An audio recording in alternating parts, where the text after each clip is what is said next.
Hi everyone, and welcome back to the channel.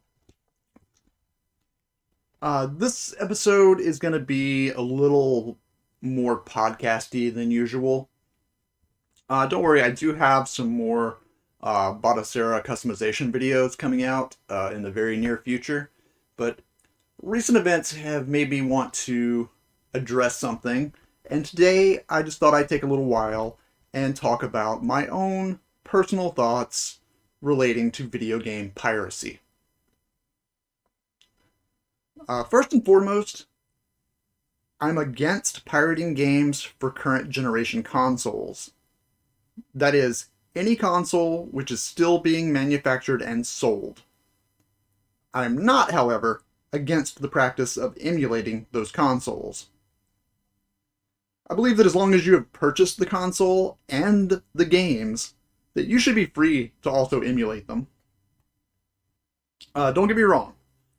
I would probably feel differently if the companies offering these consoles also offered PC versions of their library of titles at reasonable prices that afforded you the same flexibility you get when emulating. But we'll get to that. The reason I'm okay with emulating current gen consoles and games, that is, as long as you've actually paid for them properly, is because I don't see the financial harm or impact that it is causing to the rights holders. I've purchased what they are selling, so they've made their money. If I choose to dump a game I've purchased and play it on my PC instead of the console which I've also purchased, I just do not see the harm. Sharing those games is different, though. I think that's the real problem. But dumping your own games for personal use is, in my opinion, a perfectly fine thing to do. I don't feel as strongly about piracy of consoles and games which are no longer being manufactured and sold by the rights holders, though. If I want to download the entire library of games for a dead console, who exactly am I hurting? Somebody on eBay, maybe? Certainly not the original rights holders. And of course, when I say hurting, I mean causing a financial impact too. I mean, if you aren't selling something anymore, then how can you possibly be losing money in that transaction? So that leaves me with the things that these video game companies are doing that I agree with. May not always like them, but I do tend to agree with their actions. That is when they take down ROM sharing sites, or stop publicly advertised fan games using their intellectual property. In the case of ROM sites, sharing your games is objectively wrong. Let me amend that statement. Sharing games that are still being sold is objectively wrong. There, that's better. Again, where's the harm in sharing games that you no longer sell and therefore do not stand to benefit from? As for the fan games, if you own the rights to a character, I think you have every right to not want that character to be used in any way in which you do not approve.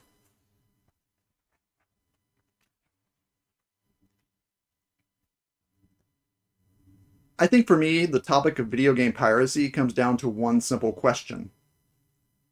Is piracy actually causing you real financial harm?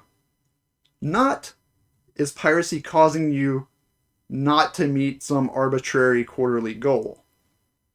Are you still making millions upon millions of dollars each year?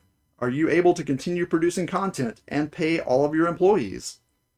Then maybe this whole piracy thing isn't quite as bad as you're making it out to be. As the recording industry learned back in the late 90s and early 2000s, you have to learn to accept that at least a certain degree of piracy will always exist. Trying to fight every individual pirate will inevitably result in a financial loss for you. Even not going after individuals and instead going after emulators and ROM sites will eventually prove problematic. Another one will always pop up, as some have even called it something akin to cutting off the head of a hydra. While it might take longer than the act of suing tens of thousands of individuals each year, the same effects will eventually begin to show and you'll likely suffer financial losses from this over time. My advice to the big video game companies is to adapt to a changing landscape. Find out why people would rather pirate your games than pay for them. Then offer better alternatives. For example, I'd rather play the games on my PC. Then start offering that for a reasonable price depending on the age of the game. I want to play with upscaled graphics and frame rate. Look into how you can offer that to customers. And so on and so forth. Companies like Sony have already started to address concerns like availability of titles on PC. They are moving slowly in this regard, but they are still moving, and a number of their previously PlayStation exclusive titles are now available for PC on platforms such as Steam. On the flip side is Nintendo. Their monthly fee for access to their past library of games is a bit ridiculous. First, people have already been bitten by them deciding to change shops and were forced to buy games again on a new console. This has to stop. Nothing lasts forever, and I get that. But I think we as paying customers deserve some assurances that our purchases aren't going to be wasted whenever you decide to release a new console. Secondly, stop offering these games in the piecemeal fashion that you've been doing. Offer us your entire library at once. We have to understand that this may not include games for which you no longer hold the license, but should at least include all the games for which you do.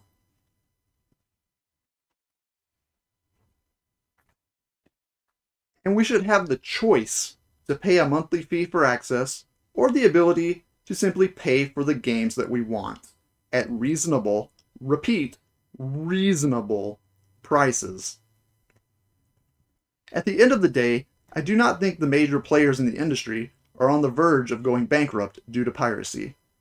If a company like Nintendo was, for example, about to go out of business due expressly to piracy, I think we, their paying customers, would solve the piracy problem for them. You wouldn't be able to breathe a word about downloading a game for free without getting the backlash from hell, online and off. We'd all go grab our torches and pitchforks faster than you could say, "Why do you have torches and pitchforks so readily available?" In summation, I'd say to the individuals out there, don't pirate games and consoles that you can still buy. Those companies are doing work that we all love and deserve to be paid for it. To the companies in the industry, don't continue looking at pirates as adversaries. Talk to them. Work with them. They won't always translate into paying customers, but each one has the potential to become a paying customer. Figuring out what you can do to better yourself, so that is a more likely scenario, should be a goal that you prioritize, and prioritize it well ahead of launching lawsuits against your fans and the people who love you. So those are kind of my thoughts that I was able to kind of take off the top of my head and prepare related to the subject of piracy.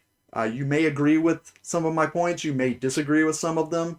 Like I said, at the end of the day, I think launching lawsuits needs to stop by these companies, and they need to be more willing to work with people and more willing to find out why piracy is happening and see what sort of adjustments they can make to try and stem that and turn as many of those pirates into paying customers as possible by giving them what they want. Because like I said, most people that are pirating games are doing it because they're getting something out of that they are not getting when they purchase it. And it won't stop all piracy. It's always going to exist, and these companies just need to learn to accept that. Again, it's just my 2 cents. None of this has any bearing on legal issues or, I'm not a lawyer, but at the end of the day, these are my thoughts and feelings, and I just wanted to put them out there and share them with you all. So thank you so much for taking the time to listen, and I will see you next time, and we'll do something a bit more interesting Maybe something with Balisera next time.